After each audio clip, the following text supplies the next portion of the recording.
When we first saw this, we thought these were really amazing decals or stickers, but it turns out you can't actually buy these stickers or decals anyway, because in fact they are hand-drawn paintings on plant model. So this actually comes from Yononaka Poison. He actually, prepared the surface of all the plastic models before he painted them. So you can't really paint them just like that. You actually have to prepare the surface beforehand. And if you look through the process of how he paints, his awesome painting on the Gunplas and also the other plant model kits, it's really amazing. Not only also because that, but even you think about the amount of hours that he spent into painting his piece of art onto the plant models is really staggering. Yeah, so if you really think about it, when you look at all these amazing different art styles that Mr. Yononaka Poison has mimicked into his plant models, we were super impressed.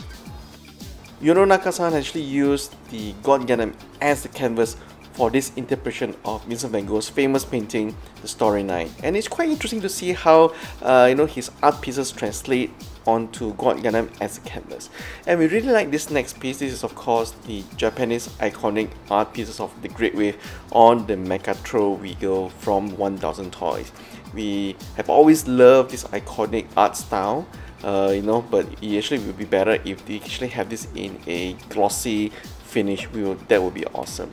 Now this one is something that we can't recognize, so it looks like something from the Italian Renaissance painting period, so we could be wrong. But if you guys can recognize this art style or this art piece on the Mechatro Regal, do let us know and what you think of this piece.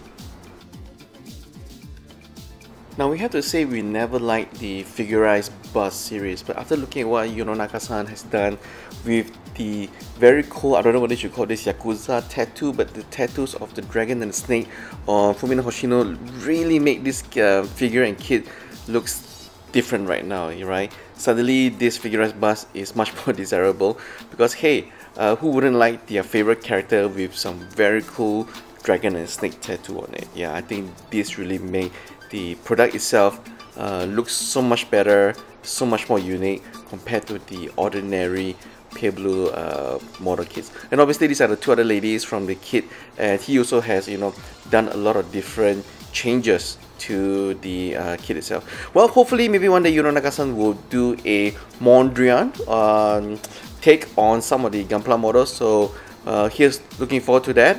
And just before we go on to the next subject, here is Yoda with this Ibuki face mask. Frankly, we were relieved that Bandai didn't release so many new kits in the last few weeks. It just gave us some time to catch up with all the new releases. But suddenly they sprang this new premium Bandai HGUC 1144 scale Zeta on us, and it's a premium Bandai exclusive.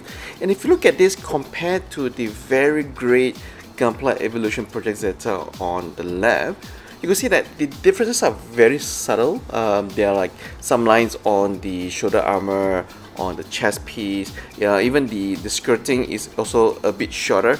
But in terms of real drastic differences, you wouldn't find many. So unless you are a hardcore Zeta fan, which I am, you might want to get this. But for us, we think that the differences are so minimal, we will actually probably skip this.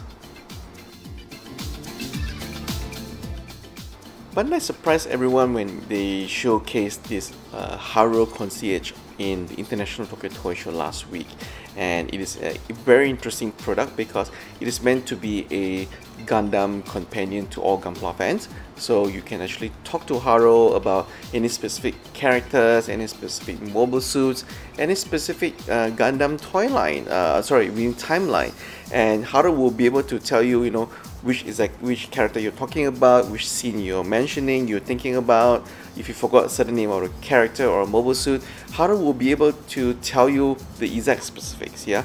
So the interesting thing is not exactly about the product itself, but how Bandai actually collaborated this time around to make Haro true with number one with IBM.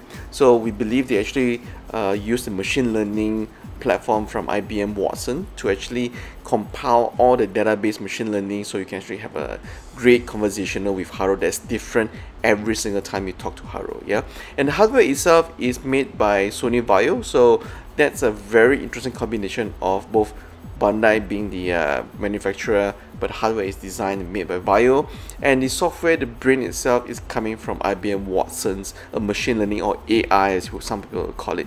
So it's quite an interesting product, but we felt that perhaps Bandai should have aimed higher, and why don't they make Haro into a AI assistant like Google Home and the Amazon Alexa, where you can actually tell Haro to play some music on Spotify, or to turn off your lights and schedule, book a cab on Uber. So I think that's maybe version 2.0 that's coming in the next few years. But as for now, if you're a Gundam fan, I think Haro Concierge would be a great companion to have, just to have someone to talk to that knows every single detail, character, and mobile suit and different timeline that you can converse with. Yeah. So that's all episode for today. We hope you will love what you see, and as usual, if you guys love this episode, please subscribe to our channel, and as usual, thanks for watching. Thank you very much.